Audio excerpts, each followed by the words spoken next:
Hello there, and welcome back to your Renewed Faith Devotions as we're considering and reflecting on the great influences of the faith. We continue to look at the life of Ezra, and today we come to a powerful picture of reformation in action.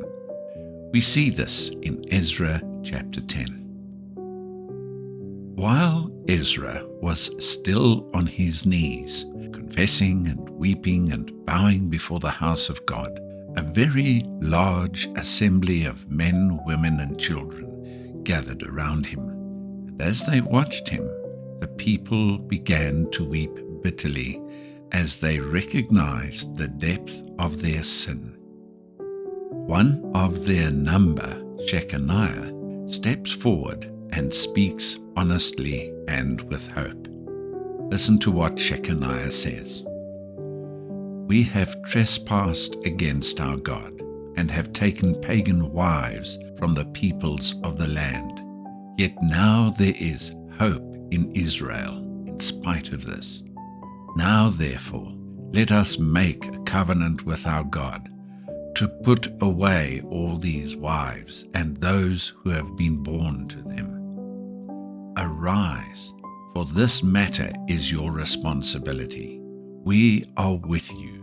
Be of good courage and do it." Ezra arose and led the leaders to swear an oath that they would act according to God's law.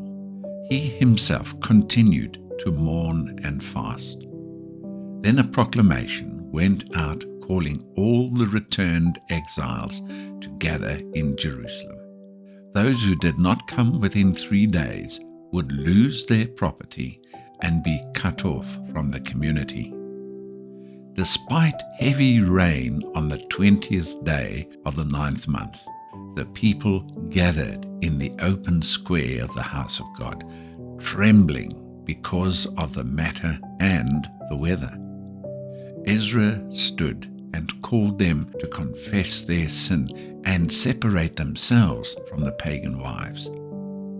The assembly responded with a loud voice, "Yes, as you have said, so we must do." Because of the large numbers and the difficult conditions, they agreed on a practical plan. The leaders would handle the cases locally over time. The process began on the first day of the 10th month and was completed by the first day of the first month. And so the chapter ends with a sobering list of those, including priests and Levites, who had taken pagan wives and who now put them away.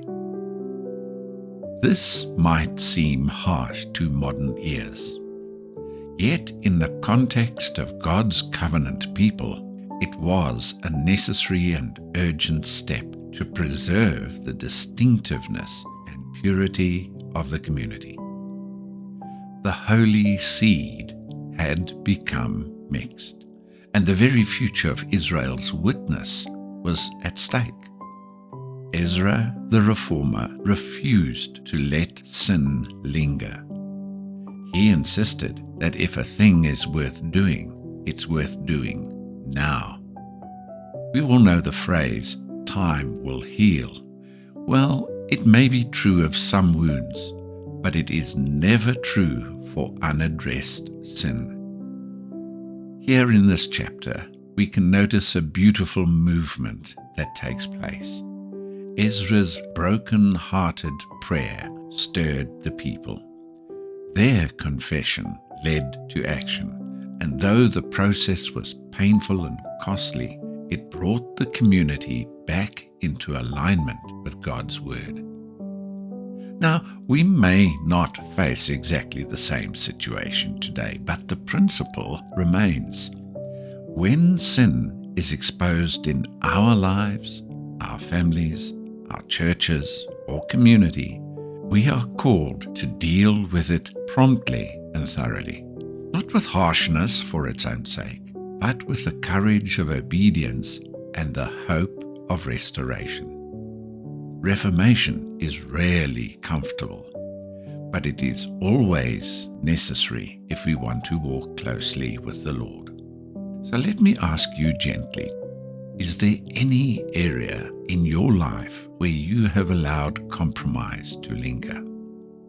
Are you willing, like those in Ezra's day, to say, yes, as you have said, so we must do, and then take the necessary steps towards obedience? The same God who gave hope in Israel still offers hope to us today.